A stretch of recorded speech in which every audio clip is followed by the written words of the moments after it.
विशोकाई थी महाराज जी से मिली थी, उस समय तो ऐसे ही सिंपल सा सूट पहन के आई थी, करीबन 5 वर्ष की बात हो गई।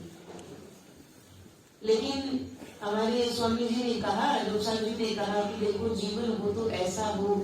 अब आपका सानिध्य भी हमें मिला, महाराज जी को देखा, क्योंकि एक आइडल कोई चीज हमारे पास होनी चाहिए जिसको देख के लगे कि हाँ बनो तो कुछ ऐसे हो। तो परिवर्तन की शुरुआत तो संतों के दर्शन मात्र से हो जाती है, और संतों का संग होने के बाद भी अगर विचार न बदले तो फिर होगा क्या, फिर कुछ हो भी नहीं सकता। अब एक ऐसी एक महिला थी, एक औरत थी, वो रोज सत्संग में जावे, सुबह जावे, शाम को लौट के आए, और घर में सारा का सारा काम पड़ा रहे कि सास कर ले कि ननद कर ले।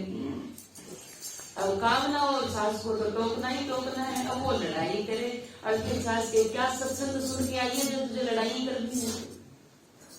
तो ऐसी ऐसी बातें, तो विचार बदलना सबसे बड़ी बात है, और विचार न जाने कब बदल जाएगी, ये अपनी औकात है। देखो अनुभव की बात कहती हूँ, इतनी हमारी औकात है नहीं कि हम अपने विचार बदले। जब संतों की कृपा होगी, जब परमात्मा की कृपा होगी, तब जाकर विचार बदलेंगे। इसलिए परमात्मा स्वरूप संतों की सेवा करो, न जाने कब कृपा की बरसात हो जाए। अपने आप से हमारी इतनी औकात नहीं है कि हम बदल दें, हम मांग ले, नहीं, कृपा पहले मांगनी पड़ेगी। और सुख शीतल करूं संसार, तुम सेवा से पाओगे पार। सत्संग का तो एक भी वचन मिल गया, एक शब्द भी मिल गया, उसी से लाभ है।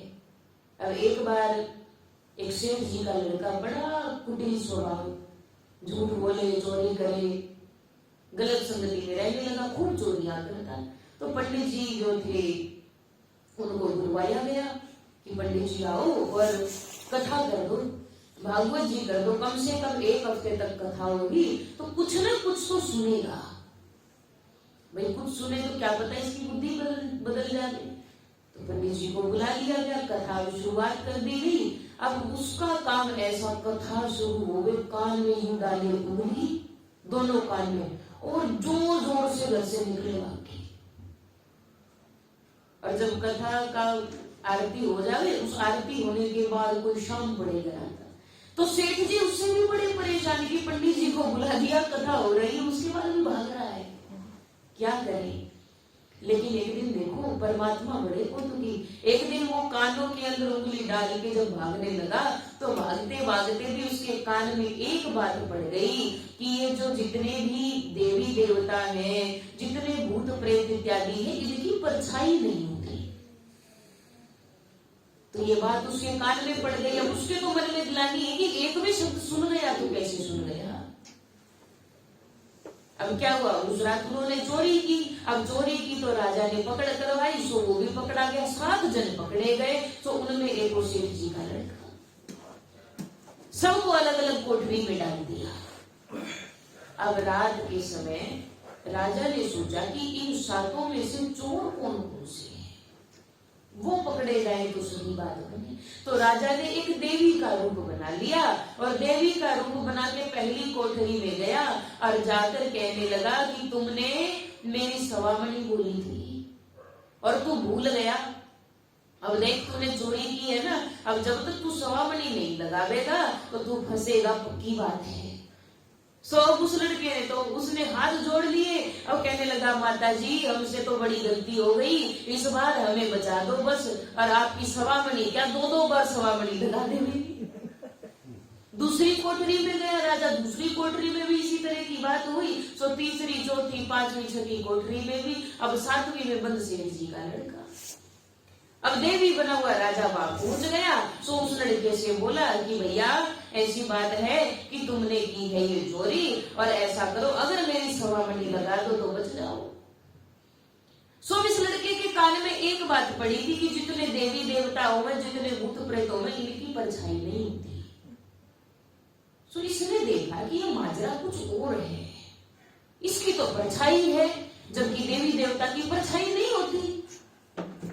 सो उसने कहा हाथ जोड़ के कि देवी मैया जरा गौर से देखो, हमने तो कुछ पाप ना की हो, हमने तो कोई चोरी वोरी की नहीं, सो हम तुम्हारी सवामणि क्यों लगावे। अब देवी जी तो फिर बोली, देख ले अभी भी कह रही हूँ मेरी सभामणि लगा देना बच जाएगा। अरे मैया सीधी सी बात है, हमने कोई चोरी की नहीं तो सभामणि हम लगाएंगे नहीं। अब अगले दिन महाराज जी राजा तो देखो फिर अपने असली रूप में आके बोले कि 6 को तो सजा दे दो, 1 को छोड़ दो। चोरी तो उसने भी की थी, लेकिन उसने एक बात पकड़ ली थी कि देवी देवताओं की भूत प्रेत की परछाई नहीं होती। सत्संग की तो एक ही बात बचा देती है। और इतनी देर तक बैठकर वो कहते हैं ना, सत्संग तो चाहे 5 घंटे 6 घंटे 10 घंटे सुन लो, लेकिन 1 मिनट की बात कब खटक जाए पता ही नहीं। और अपनी इतनी औकात है ही नहीं कि हम अपने आप से सत्संग की कोई बात ग्रहण कर पाए। परमात्मा की कृपा, संत भगवंत की कृपा, और कृपा मिले सेवा से। अब ऐसे ही एक वो औरत के बारे में हम बता रहे थे, तो महाराज जी अब ऐसी औरत कि खूब लड़ाई करे, घर आवे तो कहते कि बड़ी इतने सत्संग में रहती है तो बढ़िया बढ़िया भजन किया कर, क्यों लड़ाई करती है। तो उस मैया के बारे में कहते हैं, सबके सब मिलकर गाना। एक बड़ा हंसी मजाक है, क्योंकि इतने देर से हम ज्ञान की चर्चा